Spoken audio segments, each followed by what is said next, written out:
Hello, everyone, and welcome back to Speak English Naturally. I'm Sam. And I'm Ella. We're so glad you're joining us today for another episode aimed at helping you speak English more naturally and with confidence. Today, we're tackling a very practical and sometimes a little tricky topic: asking for directions. Imagine you're in a new city, or even just a new part of your own city, and you need to find a specific place. Knowing how to ask for directions clearly and politely is super important. Absolutely, Sam. It can be a little daunting, right? Especially if you're not sure how to start the conversation or what phrases to use. We want to make sure you feel totally prepared. That's right. So, we'll go slowly, repeat important phrases, and give you plenty of examples. We'll cover how to ask and also how to understand the answers you get. Let's start at the very beginning: how to politely get someone's attention. Yes, that's crucial. You don't just want to shout at someone, do you? What's the best way to approach someone? Exactly. The most common and polite phrase is, "Excuse me." It's simple, universal, and effective. Try it with me. Excuse me. Excuse me. Got it. And then once you have their attention, what's next? You need to ask for help, right? Yes. A good follow-up is, "Excuse me, could you help me, please?" Or, "Excuse me, I'm a little lost. Could you help me?" Let's practice that. Excuse me, could you help me, please? Okay. Excuse me. Could you help me, please? That sounds very polite and clear. It sets the stage for your question. It certainly does. Now, once you've politely asked for help, it's time for the main question.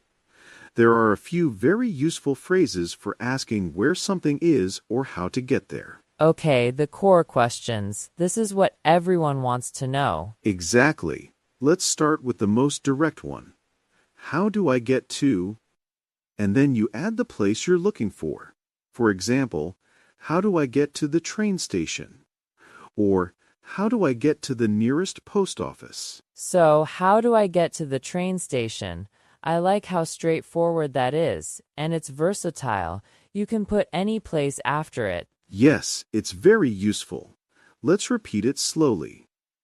How do I get to the train station? Remember to pronounce each word clearly. Try it. How do I get to? How do I get to? How do I get to? Okay, I've got that one.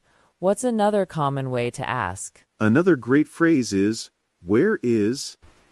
This is good for asking about a specific place.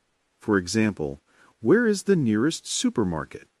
Or, where is the art museum? Where is the nearest supermarket?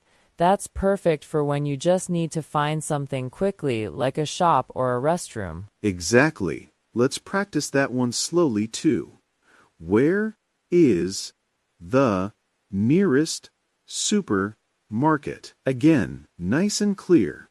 Where is the nearest? Where is the nearest? I'm noticing a pattern here. We use the or the nearest often. What about if you're not sure if something exists nearby at all? That's an excellent question, Ella. In that case, you can ask, is there a near here? For instance, is there a coffee shop near here? Or, is there a bus stop near here? This phrase is perfect when you need to confirm if something is in the vicinity. Is there a coffee shop near here? That's really useful. Sometimes you just don't know if what you're looking for is even an option in that area. Let's hear it slowly again, Sam. Sure. Is there a coffee shop near here? Your turn. Is there a near here? Is there a near here? Okay, so we have how do I get to, where is the nearest, and is there a near here? Those are three really solid ways to ask for directions. They are. Now, let's think about understanding the answer. When someone gives you directions, they often use certain key phrases and prepositions. These are super important to listen for. Ah, yes, the response part. Sometimes people speak very quickly, and it's hard to catch everything. What are the most common phrases we should expect? Absolutely. Let's break them down. First, go straight. This means to continue walking or driving in the same direction, without turning. Repeat after me. Go straight. Go straight. Simple enough, but very important not to miss. Next, and equally important, turn left and turn right. These are fundamental. Remember, left and right can be tricky, so it's good to visualize. Let's say them. Turn left and turn right. And right. I often have to think for a second about which is which, so repeating them slowly helps a lot. Me too sometimes. Another phrase you'll hear is, go past. This means you should walk or drive beyond a certain landmark. For example, go past the park. Let's say that. Go past the park. Go past the park. Okay, so it means don't stop there, keep going. Precisely. And then, once you're near your destination, they might say, it's on your left, or it's on your right. This tells you which side of the street your destination is on. Let's practice. It's on your left. It's on your right. It's on your left. It's on your right. These are usually the final instructions, telling you that you're almost there. Exactly. Other useful words are prepositions of place. For instance, at the corner. This means where two streets meet. Turn left at the corner. Let's say, at the corner. At the corner. Right, like where the coffee shop is located. Yes, or they might say, opposite. This means across from something. The post office is opposite the bank. Repeat, opposite. Opposite, like facing each other across the street. And what about next to? Next to means beside something, right beside it. The cafe is next to the bookstore. Say it next to. Next to. And between. That's also common, isn't it? It is.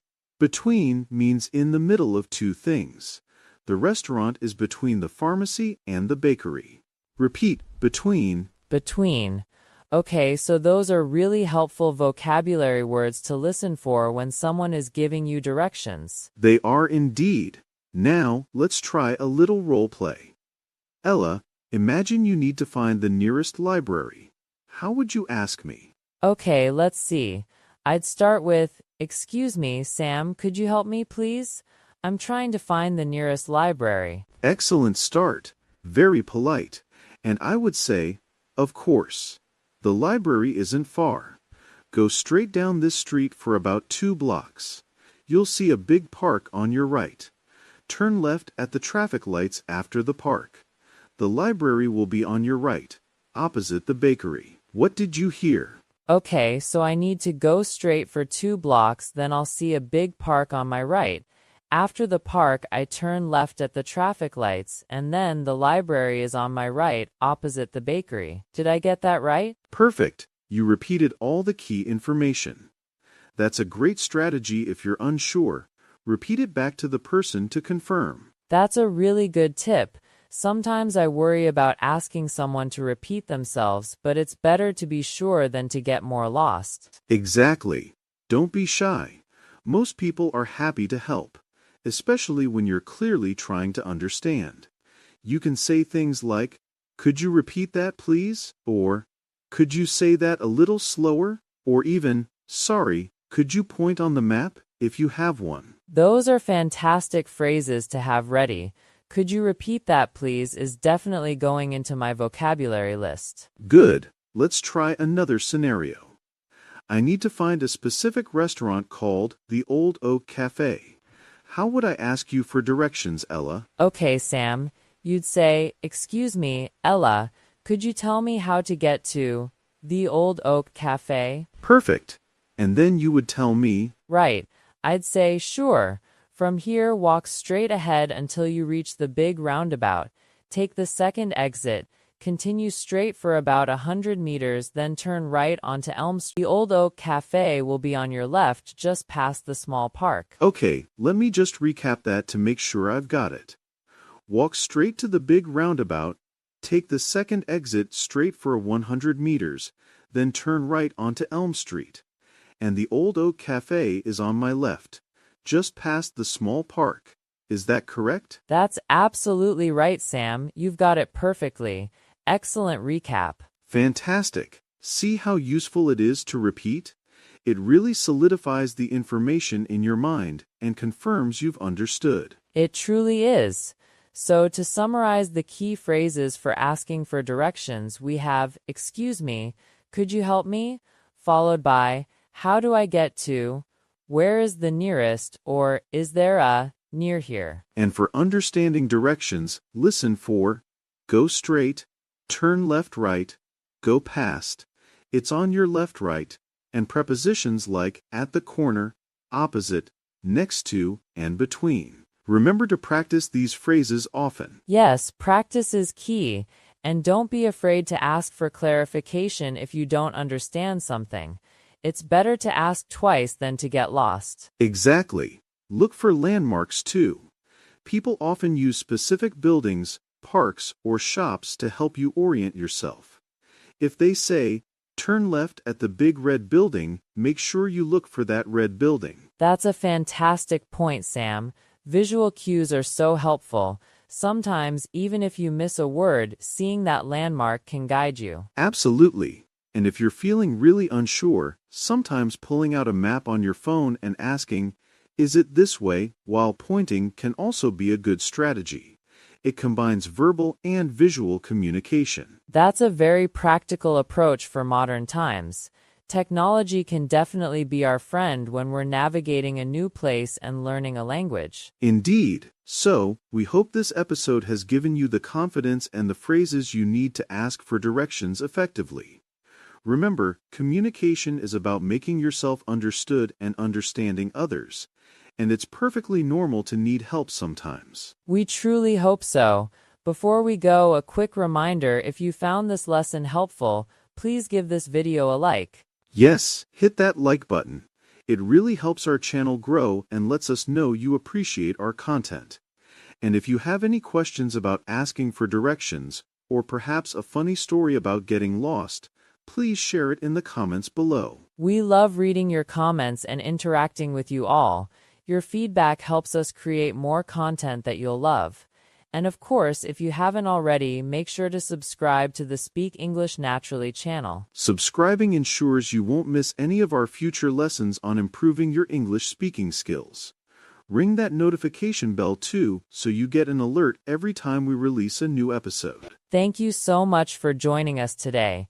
Keep practicing, keep speaking, and remember, every little bit of practice helps you sound more natural. That's all for this episode of Speak English Naturally.